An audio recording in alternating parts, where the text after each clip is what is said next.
এক বছর পরে হঠাৎ করে আবার এই পিছনের বিষয়গুলো সামনে আসলো কেন? কি মনে হয় আপনার কাছে আসলে? প্রথমেই ধন্যবাদ এবং আমি দুঃখ প্রকাশ করছি আসলে একটু দেরিতে আসার জন্য। এখন আজকে তো আমাদের আহ্বায়ক সাহেব জুলাই গণঅভ্যুত্থানের প্রায় ১ বছর পরে আসলে এরকম একটি বক্তব্য বা সত্য সামনে নিয়ে আসলো বলে আমি মনে করছি।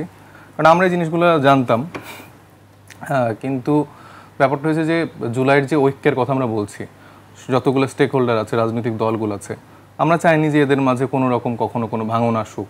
মানে অ্যাটলিস্ট এই জুলাইকে নিয়ে আলাদা ক্রেডিটবাজি, আলাদা করে কোনো রাজনীতি হোক, সেটা আমরা কখনোই চাইনি। কিন্তু ১ বছর যেতে না যেতেই আমরা দেখছি যে আসলে ইতিহাস বিকৃতির একটা সুযোগ তৈরি হয়ে যাচ্ছে। এবং সেই ক্ষেত্রে দেখা যাচ্ছে বিএনপির থেকে এরকম কথা আসছে যে জাতীয় সরকার বা এরকম কোনো কিছু নিয়ে কখনো আলাপ হয়নি, উপদেষ্টা মণ্ডলী কারা হবে এটা নিয়ে কখনো আলাপ হয়নি।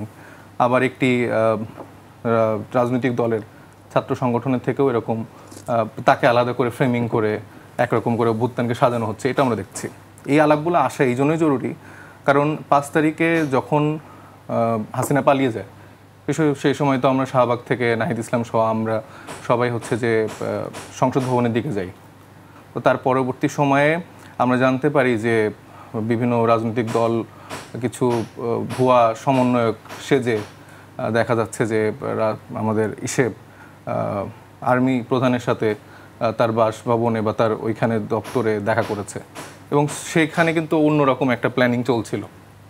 এবং এটা আমরা দেখেছি আসলেই বা আগের ইতিহাসগুলি ঘাটলেও, যে যারা মূলত আন্দোলনগুলোর সামনে থাকে, যে ছাত্র জনতা, তাদেরকে বাদ দিয়েই পরবর্তীতে এই ক্ষমতার পালাবদলের জায়গাটা তৈরি হয়, যে জায়গা থেকে আমরা এবার চাইনি যে সেটা হোক নতুন করে। এবং সেদিন কিন্তু আমরা নাহিদ ইসলাম এবং আমাদের সামনের থেকে যারা নেতৃত্ব দিয়েছেন, তারা হচ্ছে সবথেকে বড় রাজনৈতিক দল বিএনপি, সেখানকার তারেক জিয়া সাহেবের সাথে কিন্তু আমরা ইন্টারনেটের মাধ্যমে আমরা কথাবার্তা বলি, এবং তখন তাকে প্রস্তাব দেওয়া হয় জাতীয় সরকারের ব্যাপারে, কিন্তু সেটাই তিনি প্রত্যাখ্যান করে বলেছিল যে ইন্ট্রিম গভর্নমেন্টের দিকে যেতে। এবং পরবর্তীতে ৭ তারিখে ফখরুল সাহেবের বাসায়ও কিন্তু উপদেষ্টা মণ্ডলী কারা হবে তাদের সাথে আলাপ আলোচনার জায়গাতে তখন এই সুযোগটা কিন্তু ছিল, সেখানেও তারা এটা প্রত্যাখ্যান করেছে। তো এইটা যদি এখন প্রত্যাখ্যিত না হতো, আমার মনে হয় যে এখন এই ঐক্যমত্য কমিশনের যত অনৈক্য হচ্ছে বা যত ঝামেলা হচ্ছে, এটা কিন্তু অনেকাংশেই থাকতো না বলে আমি মনে করি। আবার আরেকদিকে আরেকটা পক্ষ জুলকারনাইন সাহেবের কথা উল্লেখ করে বলেছে, এরকম একটা পক্ষ চাচ্ছিল যে 111-এর মতো করে একটা আর্মির কোন একটা গ্রুপের কাছে হয়তো বা ক্ষমতার পালাবদলটা যদি যায়, তাহলে আবার ওই রকম করে আবার নতুন করে একটা 111 বাংলাদেশে আসতে পারে।